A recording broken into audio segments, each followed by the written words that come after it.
the idea that we created ISIS by going into Iraq, that's also just delusional. Look, ISIS got started through funding from our friends and allies, because as people will tell you in the region, if you want somebody who will fight to the death against Hezbollah, you don't put out a recruiting poster and say, you know, sign up for us, we're going to make a better world. You go after zealots and you go after these religious fundamentalists. That's who fights Hezbollah. I mean, it was very clear what we were going to face. Well, I admire your frankness on this subject. Very clear what we were going to face. Let me just, before we move on, just to clarify once more, you are basically saying that even in government at the time, you knew those groups were around, you saw this analysis, and you were arguing against it, but who wasn't listening? I think the administration. The administration turned a blind eye to your analysis. I don't know if they turned a blind eye. I think it was a decision. I think it was a willful decision. We have been fighting alongside al-Qaeda, fighting alongside ISIS. ISIS is now emboldened in 2 countries. But here's the anomaly. We're with ISIS in Syria. We're on the same side of the war. We have gone full circle from opposing al-Qaeda, which sent 3,000 Americans to a flaming death on 9/11, complete circle to where we now supply them, we arm them, we finance them, and it's all coming with the approval of the highest authorities in the United States government. There are no moderate rebels.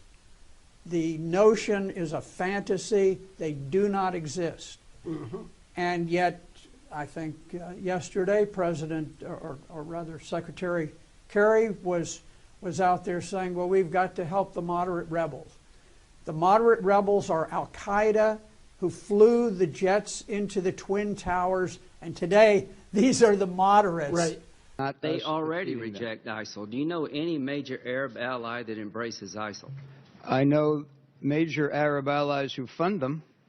So with the additional steps I ordered last month, we're speeding up training of ISIL forces, including volunteers from Sunni tribes in Anbar province.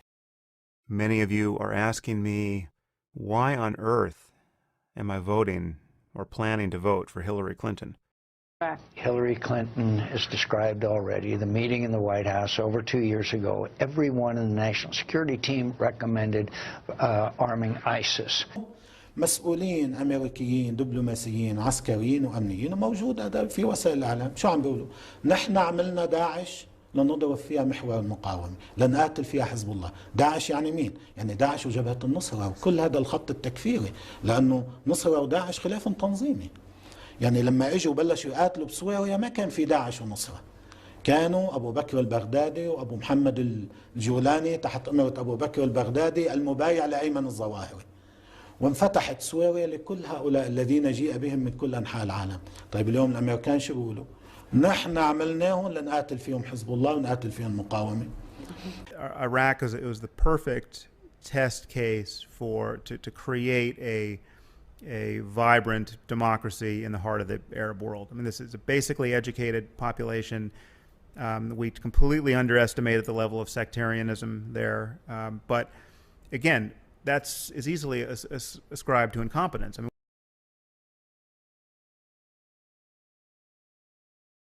do you think that the U.S. or UN forces should have moved into Baghdad? No. Once you got to Iraq and took it over and took down Saddam Hussein's government, then what are you going to put in its place? That's a very volatile part of the world, and if you take down the central government in Iraq, you can easily end up seeing pieces of Iraq fly off.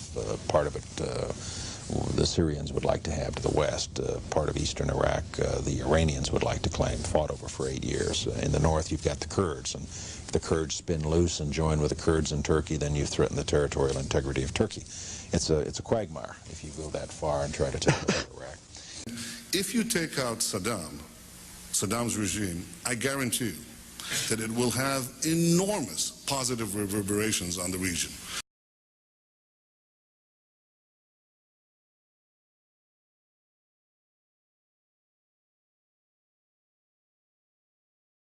So my bias toward Israel, whenever you're talking about the conflict between Israel and her neighbors, There have been reports that Israel's been treating wounded Syrian rebel fighters in its hospitals on the border, including fighters from Nusra Front, which is, of course, the al-Qaeda proxy in Syria.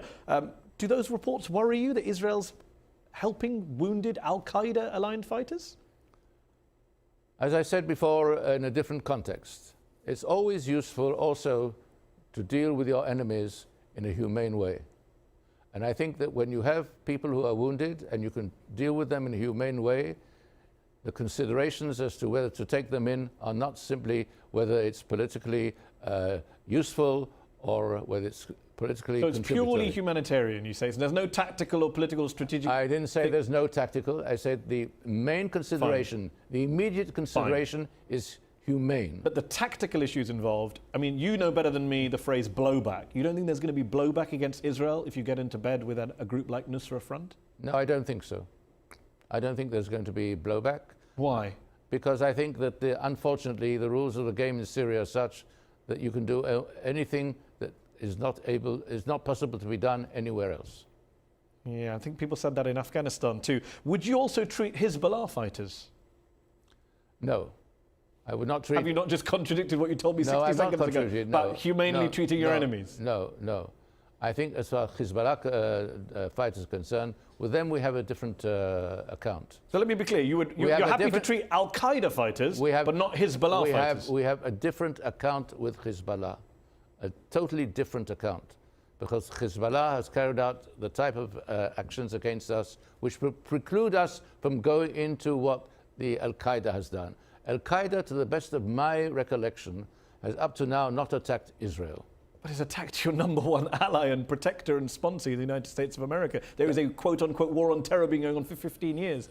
The war in Syria is a war to expand Israel.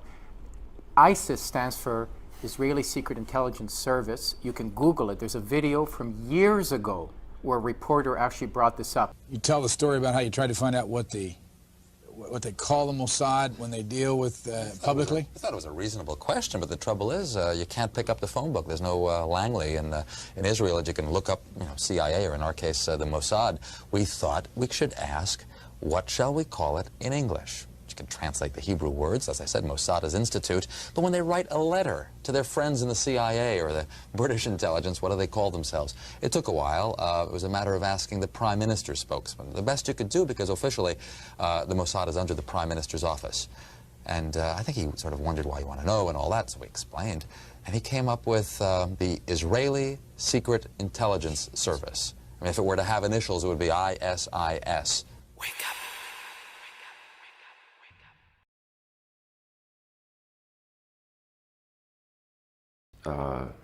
That ISIS, is funded by Saudi Arabia and Qatar, the governments of Saudi Arabia and Qatar.